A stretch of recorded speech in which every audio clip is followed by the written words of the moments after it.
One of the things that Jonathan did that I am so grateful for in all of his research was he really was kind of diving deep into looking at some of these smaller doll makers that never had tremendous financial success, but kind of stayed true to their own artistic core. And it's all part of history at this time. I started to wonder why 1910 to 1960, German and American cloth and wooden doll makers, most of them women, many of them women, all of them small studio workers. And they came from two different backgrounds. They came from the background of the art world, which was really changing dramatically in Europe at that time. And they came from the background of women trying to really, in many cases, support their family through 2 world wars and through a depression. And a lot of the dolls evolved and came during that time.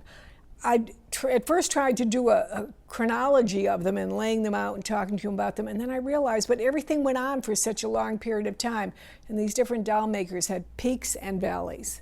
And so I thought, well, I'm just going to talk to you a little bit about the background, and then I'm going to show you some of the dolls and show you how things went. A pivotal event that really started many of them was the Tietz Department Store exhibition in 1910. Now, in our traditional doll world, many of us know the place where Marion Collitz introduced her art dolls because they become very famous and so sought after, and we know that they were the inspiration for, ironically, what the doll artists were trying to overcome, which was the making of bisque dolls, because Cameron Reinhardt and others came in and took this concept and started making art character bisque dolls with very expressive crying or smiling or frowning faces. They did not succeed. They did not succeed. They were introduced about 1910, and really by 1914, there are journal articles, newspaper articles that are written about how factories of these, with these porcelain heads, were destroyed because they didn't sell. What about the individual doll makers that were trying to succeed at the same time? I started to wonder, well, Kathy Cruz did succeed. Steiff succeeded, although more in the teddy bear line than in the doll line, although they did make dolls. But what was the difference between why one firm would succeed and grow into this international monolith like Kathy Cruz, and others simply remain, as long as they did remain, a small cottage studio affair? I think a lot of it was individual drive within a person. All of the things that you can read about Kathy Cruz, this was a woman driven by a need for perfection and always improving and having standards that were so high that nothing would escape her. And even after, years later, when her son and daughter had taken over a lot of the factory, she would write them, well, kind of scathing, hurtful letters about this quality is really not what it should be. She was known to her employees as being this kind person who was always out for their welfare, and she simply wanted to create a beautiful, perfect product. Well, I think the other people did too, but I don't know, what was it? Did they just not have the drive? Does luck enter into it? I don't know. It needs more research. So let's just walk around through here, and we'll start here at this side, and as we scan along, I'll talk to you about some of the dolls and what I've been able to learn about them. And what I want to tell you is what I've learned is only the tip of what there is out there to learn. This is a great adventure for any of you who say, I can't collect dolls anymore. They're too expensive. I don't know, and everybody knows everything. No. This avenue, American and German dolls from the 1910 to 1960 period, many of them small cottage industry dolls, this is an open field, and it's waiting for you to come on in and start doing your own investigations and your own exploring and your own uncovering and finding dolls that no one else noticed until this time. So let's look at some. So we have a wonderful arrangement of dolls from probably a 30-year time period here that we're showing. Obviously, Raggedy Ann. Every one of you knows who Raggedy Ann is. It's a very distinctive doll, and this is one of the early Volan Raggedy Anns, and it was one of Jonathan's favorite that he always kept. Her little friend standing right down below her is a kind of a funny piece to have in here. it seems so different, and yet when you think about its context in the overall scheme of what he was looking to achieve, it's not. It's the miniature Moravian cloth doll that was done by the various women's groups, and the little miniature one was really interesting because every one of them carried this little purse that she has, and it has a little handwritten miniature paper document inside that tells about her story and what she represents, and also tells, based on the color of the costume, something about her background. And so a woman was either married, single, widowed, or divorced. And that was just really simple, and that's what her status as a person was. And that tells about it in there, but it's really quite interesting. The wooden dolls next to them, next to the Moravian, were done by one of Jonathan's favorites and someone he had just really started to investigate, Lottie Sievers Hahn, Sievers-Hahn, and she was more in the tradition than some of the others. She was much more handcraft, more artisanal. She was in the tradition of the Erzberg dolls and toys from her native area, and she worked with native lime woods, and she did almost what I tend to call chip carving. It's not smooth at all. It's very almost like rough textured, and it allows these very characteristic features to be made. If you notice the little angels that are standing next to the girl on top, I put those in because I wanted to tell you that one of the things that she became noted for after a while was by mid-century. She started in 1929. By mid-century, she was more noted for her nativity scenes, and it's almost like she started the whole nativity scene operation by having the little carved angelic children dolls. The little doll sitting in front was another one by her, and some she made with those real slouch bodies, those little soft cloth bodies, very posable, very cuddly, and that was a distinctive feature. And then the small group right down in front is another doll. They did dolls in various sizes, and then even did little figures on sleds and that type of thing. Just continuing right down that ledge going down below, the Alice in Wonderland figures were done by the Talford sisters in England, and they were done in the 1930s and 40s, and they made flat-cut dimensional pieces, and they were all of the figures of Alice in Wonderland. They had pin-jointed limbs, and they were based on the Theriault illustrations in Alice in Wonderland. Very, very sought after, very hard to find, and beautifully, beautifully painted. If we come back left here again, then we can see what I just think these are absolutely fabulous. The wooden dolls, all seated, the little group of 7 of them with their funny little hats, were all done by Flack and Otto. And they have, if you notice, we showed one that does not have a costume on it because I wanted you to see how distinctive their body styles were. I swear it's almost like a little suit of armor around by his neck and his waist, but have tremendous articulation possibilities. And that all of these little mechanical articulation features that were built into dolls were very, very difficult to achieve and took a lot of engineering. Flack and Otto did mostly more in the country line of dolls, but they also did these, different nationalities or ethnicities, and they're very, very rare and hard to find. The guys with the butcher kind of costumes on them we have 7 of them, I think, and they were done by another company, and they have their label on them, so they're, I think, great characterized pieces. Moving up to the top shelf again, these are 2 of my favorites of his collection. I think they're absolutely wonderful.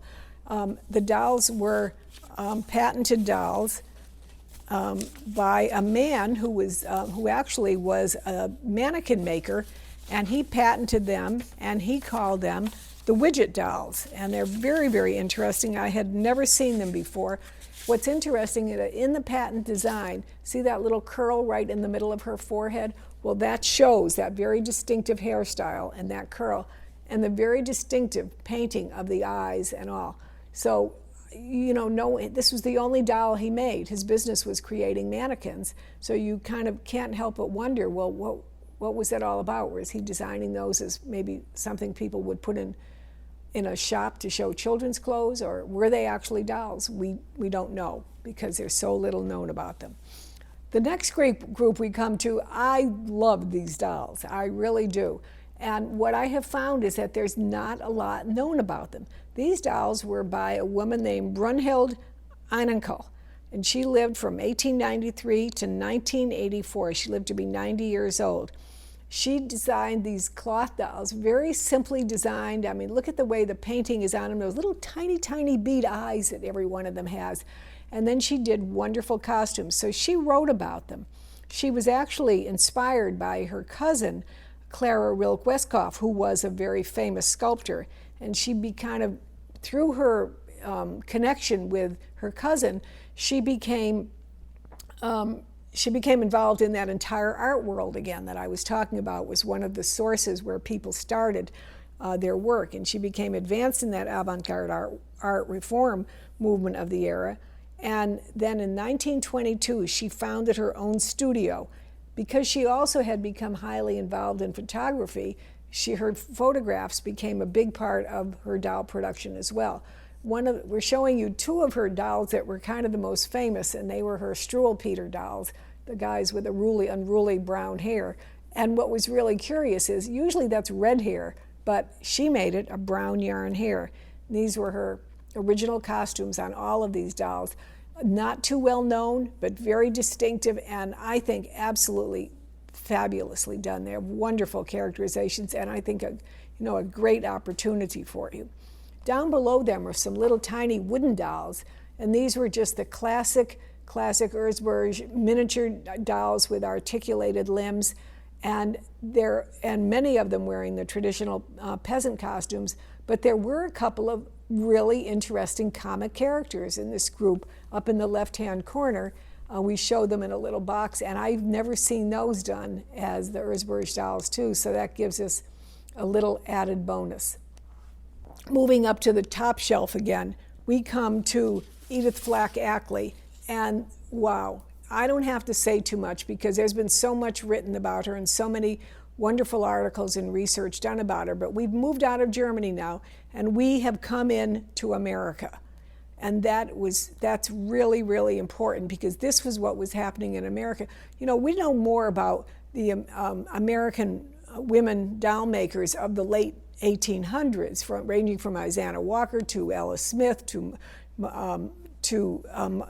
Martha Chase, but we don't know that much about the women doll makers who were making cloth dolls into the 1900s. Edith Flack Ackley, she wanted to make a doll with what was on hand. That was what her whole thing was, and that was the case with her. She began, as others, with scraps from her sewing basket to create a doll for her daughter Telka. Then she progressed into making dolls to be sold in small shops, such as the New York Exchange for Women's Work. And she eventually progressed. This is where she really bloomed. She started to write a whole series of books about paper dolls, marionettes, and her very famous Dolls to Make for Fun and Profit, written in 1938, in which she was encouraging women to make their own dolls. And in so doing, it's a really interesting category to collect, because how do you know, since she gave the patterns for making these dolls, and they're so simplistic and there are so many out there that look like this, how do you identify an Edith Flack Ackley? And I ask a lot of people about that, and they just would mostly well, you just sort of know. And I said, come on, it's simple embroidery. How can you say you just know? But there are some very useful clues, and I'm going to walk over here now so I can show you what some of those clues would be. The fabric that she used was a very distinctive textured muslin, and if you ever get a chance to see one, hopefully if you come to the auction you can look at it and study it, and you will be able to know that. The way she did her embroidery was very distinctive. The eyes are always stitched horizontally, and it's like straight lines back and forth to form it. Again, her hair, you think it's simple at first as pure yarn, but look at the back of this. Very, very intricately woven. And another clue that is always helpful is these are the distinctive shoes that appear on the dolls that she made. Whether it's large or little or tiny, they all had this very, very distinctive shoe. What is even better is when you can find the few of them that have her original labels. Sometimes it's a cloth label that's sewn to the waist, or in the case of this little doll, which I'll take out of here to show you, she actually sewed the cloth label right to the front.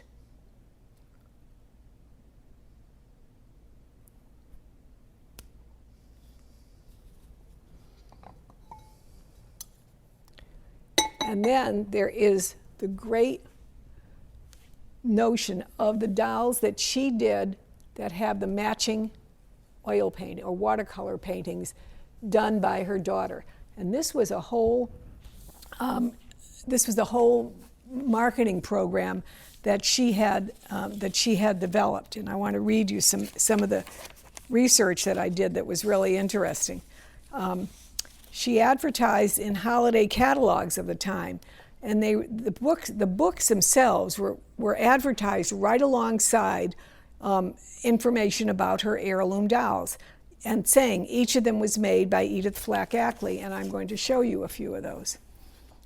The book sold for $2, and her 15-inch dolls, and this is in 1938, were an astonishing $15, which is equivalent to $310 today.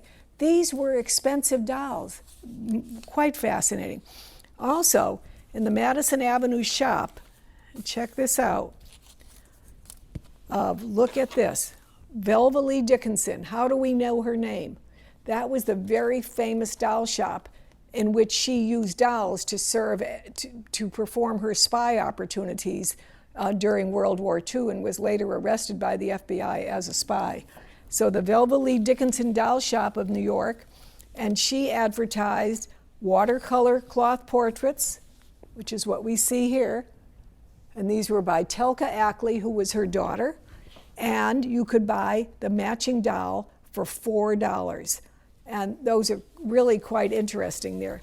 Then, this whole catalog, with all of these documents, by the way, along with other family photographs and other documentation, is offered as a lot in the Jonathan Green catalog and comes from his archives. But this I found incredible. This is her actual log of dolls that she had made and the fabric she had made them in. And then evidently she had all her little notes about them that someone needs to decipher. And like here is, she offered it, she sold it through the New York Exchange for women's work.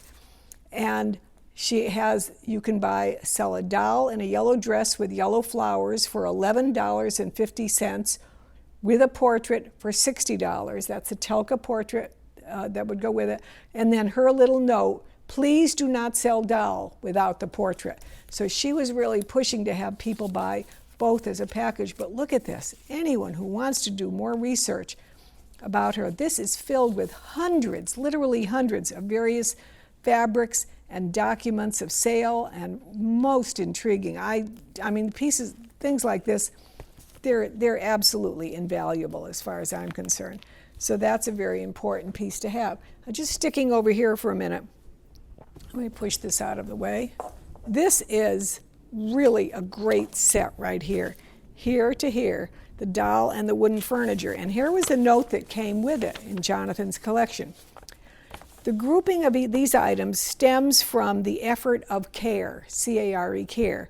CARE was an organization founded in 1945 when 22 American organizations came together to send life-saving care packages to survivors of World War II. Thousands of Americans contributed to the effort. In May 1946, the first 20,000 packages arrived in Europe, and one of the packages went to a family in Germany, the Weiss family of Glucksburg in northern Germany, sent to them by a family in Oregon. And they sent them a care package of food and clothes and other supplies. The family was so grateful for it, they started looking at the handicrafts that were being done in their own area, and they sent packages back to the family in Oregon. So Kathleen, the daughter of the Oregon family at the time that this package arrived, was 15 years old, kept the items together. Hence, this grouping of items stayed together and was only brought out on occasion. This is an incredible piece of World War II history. This wooden-headed doll and the hand-painted wooden doll furniture, along with, and an extra costume for the doll, along with a Christmas card from the family in Germany sent to the family in Oregon in 1951. So evidently their communication with each other continued over several years. I love stories like that. Now these two, okay folks, more research. I can't absolutely be positive who made the dolls, but I know the purpose of the dolls, and the purpose is this little book and this little book. The girl in the pink and white checkered dress is in a book called Rosamond, the Memoirs of a Rag Doll, written by Caroline B. Percy. And when you open it up, you see inside an illustration of the doll itself, and then the little story about Rosamond. All right, telling her adventures as a little doll. And then the other one is Sylvia, the Shaker Maid. And what I like about this one, it has the added bonus. These were copyrighted in the late 1930s, early 1940s. She has a hand-script autograph inside the front cover by the author. May the peace of the Shakers be yours. The author, Carolyn Percy. And the title of this is Sylvia the Shaker Maid. Well, who was Carolyn Percy? I have never heard of her. So you look it up. Well, Carolyn Percy was not a doll maker. She was a cookbook writer. She published several important cookbooks, and she was very involved with the Shaker community in Ohio and published several cookbooks on Shaker recipes. So here were two dolls that she has. They're absolutely wonderful. I love their faces. They're just beautifully done, beautifully preserved, and they have their own little books with them, and they're just waiting for you to do more research and find out more about Carolyn Percy.